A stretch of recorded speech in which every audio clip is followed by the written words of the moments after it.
Today, we're going to talk about addiction. So, first, as a refresher, what are the major drug classifications?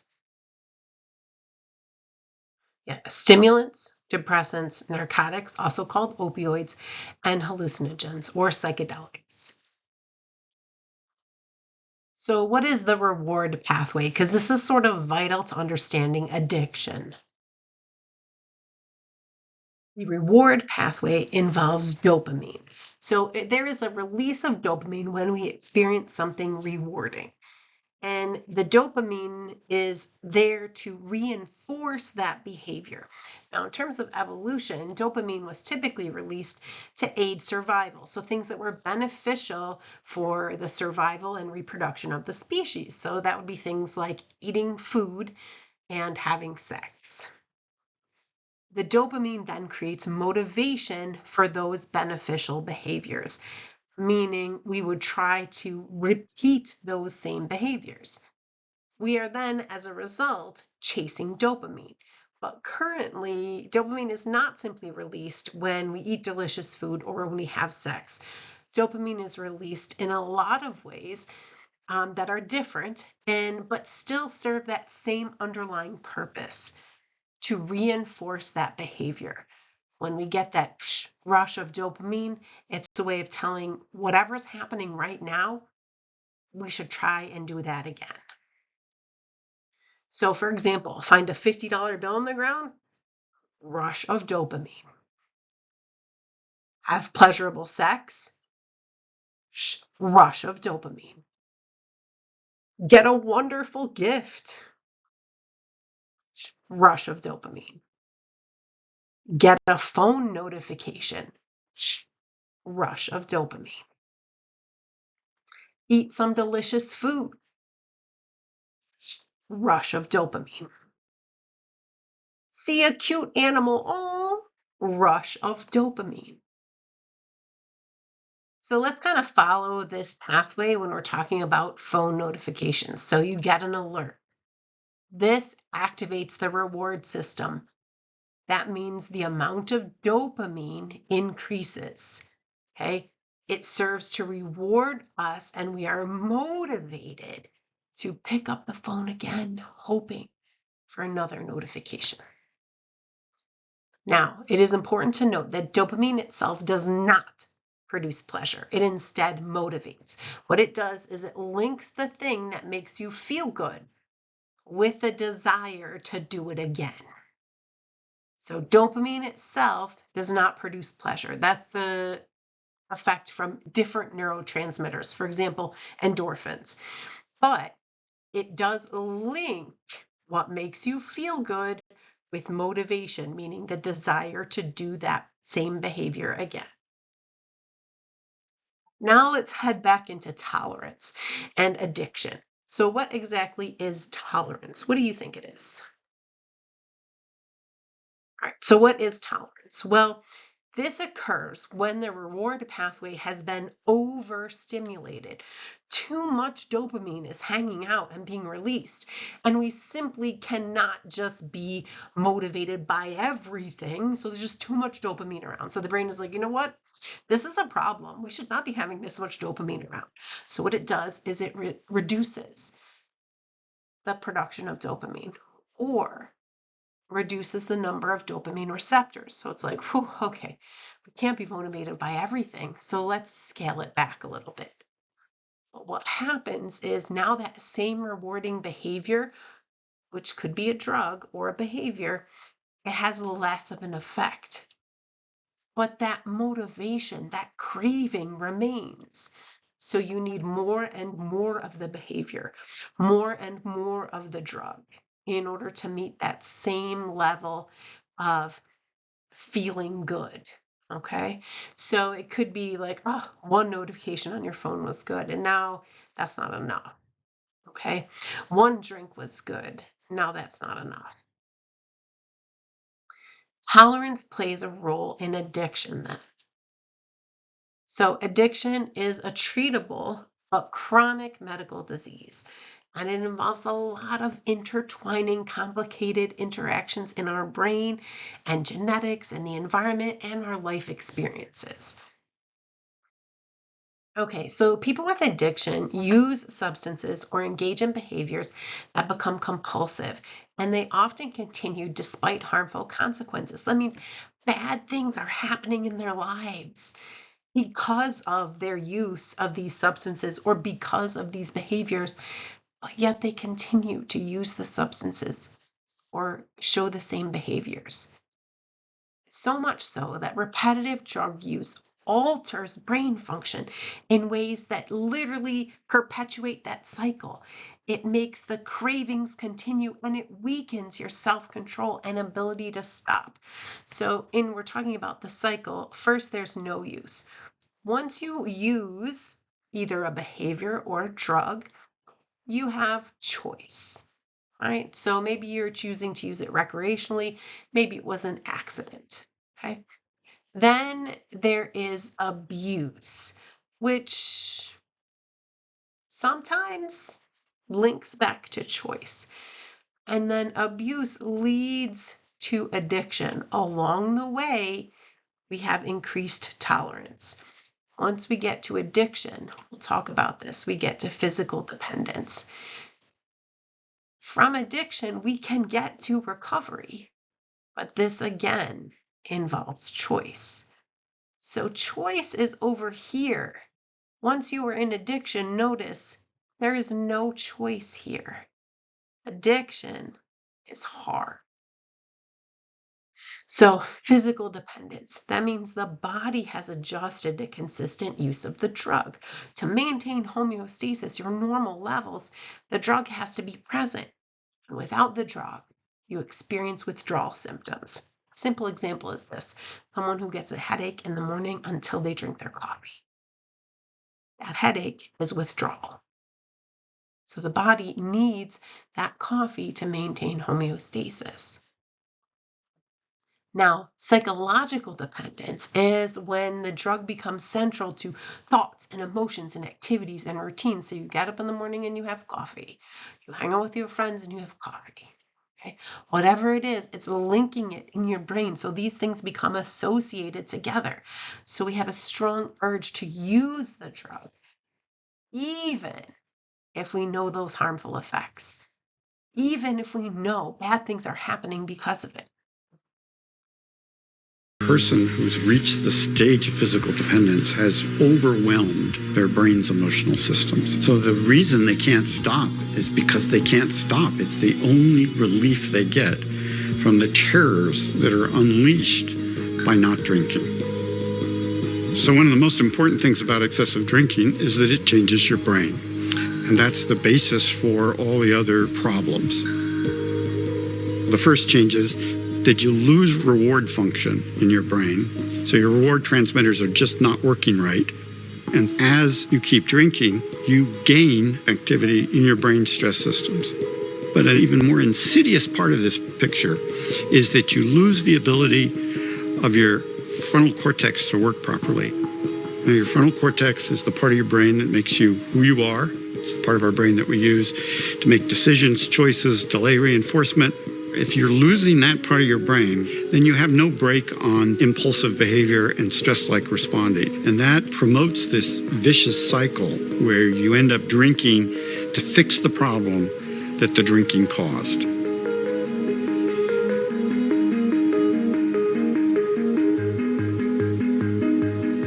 These are changes that are very, very difficult to reverse.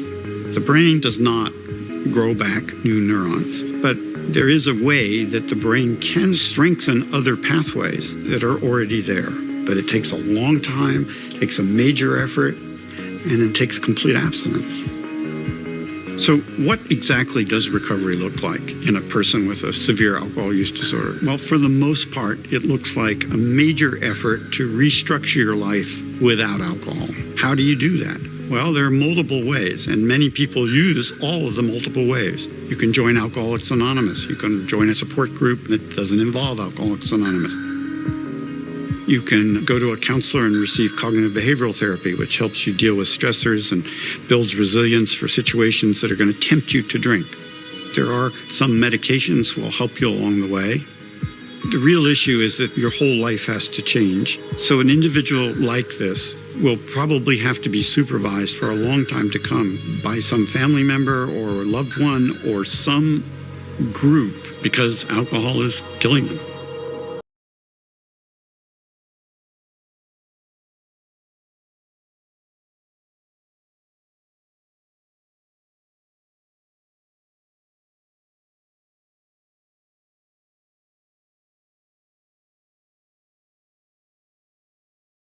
Now, it's important to note that the brain is still developing in adolescence. Okay, you can see, look at the huge changes the brain is undergoing. Okay, so there's lots of changes. Connections being rebuilt, broken, memories, lots of changes in the brain. So you can see this closer to yellow and green is less developed. Look at that in a 12-year-old compared to someone who is 20. The prefrontal cortex, which handles our reasoning, grows during the preteen years, but it's pruned back. It's trimmed during adolescence.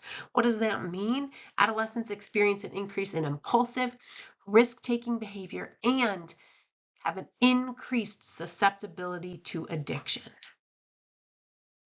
So much so, teens who start drinking by the age of 13 have a 43% chance of becoming alcoholics. That's almost a 50-50 chance.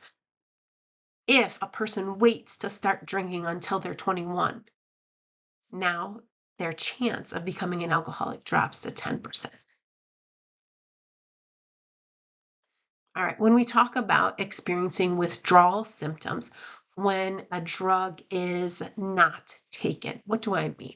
Well, it could be physical and mental symptoms. So physical, lots of things. Mental, stress, okay? And this occurs after reducing a behavior or a drug. It can be anything from a headache and anxiety to fatigue, sweating, vomiting, depression, seizures. Alcohol is one of those drugs that for someone who is an alcoholic and consuming a large amount of alcohol, they should not ever detox without supervision, because it can literally lead to death.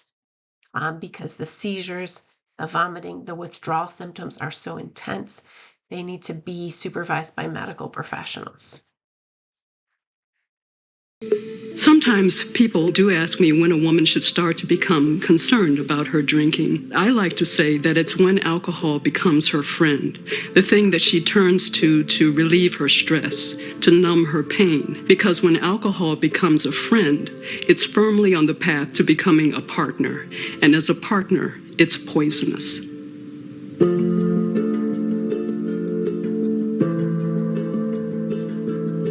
In the evolution of problem drinking, there's a progression from liking alcohol to wanting it, craving it, to needing it. When you start to use it to cope with stress and to feel better about your problems, it may develop into a habit. Then we're on that slippery slope where we could go on to develop an alcohol use disorder. You find yourself in this sort of vicious loop where depression and anxiety are making the drinking worse. The drinking is increasing the depression and anxiety.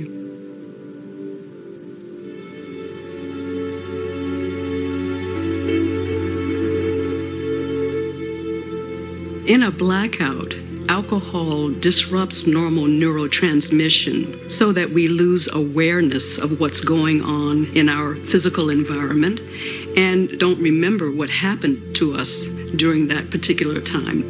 And of course, that places us at very high risk for so many unwanted consequences. It's very difficult to know exactly how much you're drinking when you're out in public. A single serving of alcohol is 12 ounces of beer, or 5 ounces of wine, or 1.5 ounces of liquor. But a server may bring you a drink that actually contains the alcohol equivalent of 2 or 3 drinks. So you think that you've had 1 drink, when in fact you've consumed 3. And over an evening of drinking, that can really add up.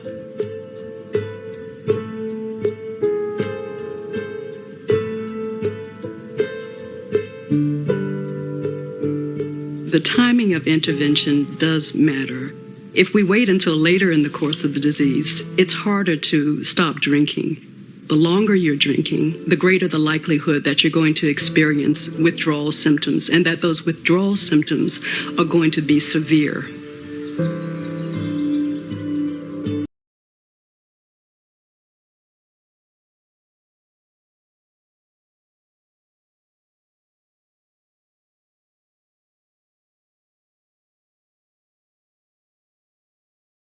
But remember, addiction is not just a drug thing, although yes, it is. People can be addicted to a lot of drugs.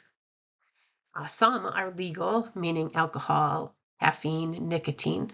Some are illegal, methamphetamine, cocaine, heroin. Okay, but it's not just drugs. People can be addicted to shopping or gambling. There's a lot related to phone usage, sex, lots of things that can exhibit addictive behaviors. So what do we do when we want to break that addiction cycle? One path is abstinence, and abstinence means completely abstaining from drugs and alcohol or from the behavior. This is a more traditional treatment. Like you want to stop drinking, then you need to stop drinking, 100%. Now, the current treatment for addiction is usually more comprehensive than simply abstinence only. There's a lot more pieces to it. For example, psychotherapy, medication, yes, other kinds of behavior therapy, hospitalization, and support groups. Lots of that weaved in together to kind of come up with an individualized plan for someone. There are a lot of 12-step support groups. One which you may be familiar with is Alcoholics Anonymous, but there's also Narcotics Anonymous as an example. Okay, so here's an example of the 12-step process from AA, but every 12-step program follows the same general pathway. So there's Gamblers Anonymous, Alcoholics Anonymous, Narcotics Anonymous. There are many support groups following this same framework, meaning at first we have to surrender. So admit that we're powerless over whatever we are addicted to, okay? And then continue through the steps, okay? Now, some people don't mesh with the 12-step program because it does have a heavy emphasis on God, and not everyone is spiritual in that way. So maybe the 12-step program is not the right fit for you, but there are alternatives. And here are some of the alternatives. So there's Women for Sobriety, there's Smart Recovery, there's Life Ring Secular Recovery, there's Refuge Recovery. And these are just some of the additional pathways that is not a 12-step program, but still aiming at support for people seeking to break that addiction cycle. Treatment for addiction can also be looked at through the lens of harm reduction. See what I mean? A lot of people don't sign up for abstinence and don't want abstinence, and that's okay. You don't say, well, I won't treat you. There's a very big spectrum of drinking, and what you want to do is prevent people who are somewhere in the beginning parts or the middle from progressing to the end. If you don't think someone can moderate their use, you shouldn't say to them, I can teach you how to moderate your use. You'd say the safest, best prescription is abstinence. But if you want to do moderation management, it doesn't just mean you try to moderate. There's a whole technique. You monitor your drinking and you report back. The key is to get people the right medication, the right psychotherapy, to individualize it and put all of the treatment elements together.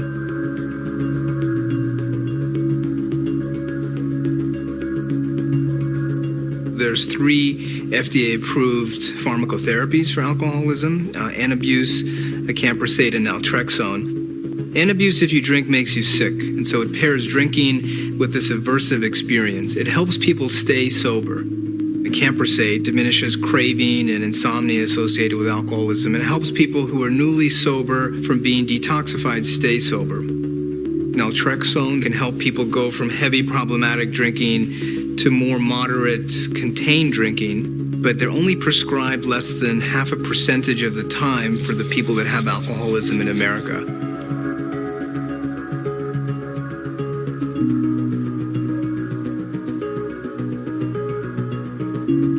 You know, recovery isn't someone gets sober and stays sober forever. That's pretty rare. The majority of people will have relapses and slips, and rather than see that as a failure, it's usually the path towards recovery. That slips and relapses can be learning opportunities.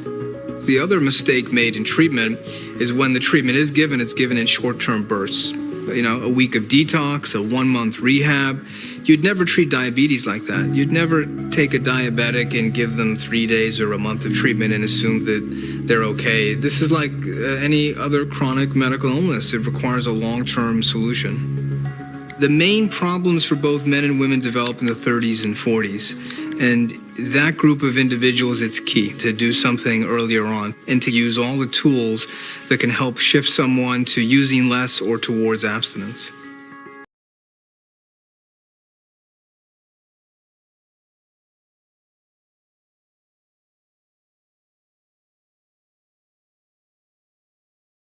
So what is harm reduction? Harm reduction aims to reduce the harmful consequences.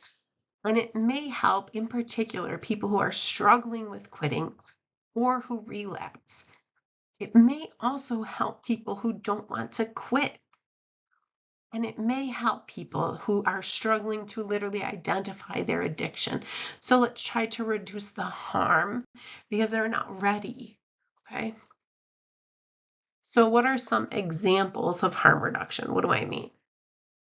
So harm reduction does not say that engaging in this behavior or engaging in this drug use is good for you, but tries to find ways to mitigate the negative effects to help people who are struggling, okay?